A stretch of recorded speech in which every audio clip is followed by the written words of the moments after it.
Променливото време атакува врз здравјето на тетовци. Наглите температурни варијации се причина повеќе за појава на настинки и вирози од кои најчесто страдаат децата, постарите лица и хронично болните пациенти. Според докторот по општа медицина Беким Исмаили, есенското време почна да ги полни амбулантите со пациенти кои се жалат на здравствени тегоби. Последните денови сведоци сме дека имаме доста променливо време. Значи, имаме денови со дожд и со сонце, те ладни денови, те потопли денови, така да тоа несомнено дека влијае врз здравјето на граѓаните на нашиот регион, а сигурно и на поширок регион. Што се однесува поточно до населението кое гравитира тука кај нас, значи сега имаме појава на некој, да речеме, сезонски грип.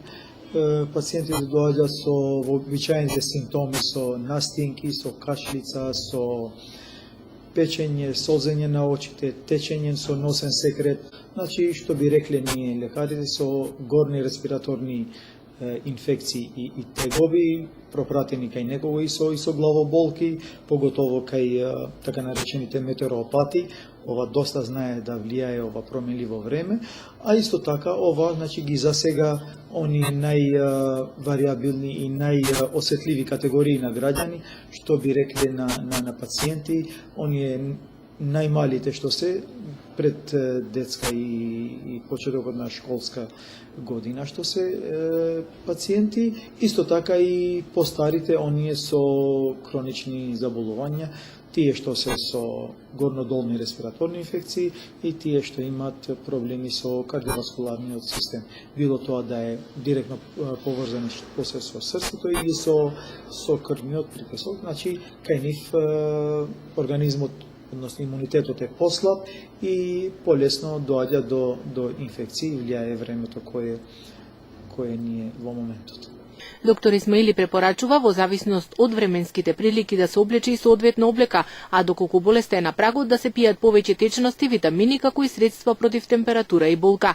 Нашите препораки се вообичаени, значи треба многу да се внимава на облеката, што би рекле овие денови, бидејќи во тек на времето имаме вариабилност на времето, од топло на ладно, од ладно на топло, значи соодветна облека да носат, да се прикладат кон времето. Во почеток на настинката нормално да консумираат повеќе течности, да консумираат антипиретици.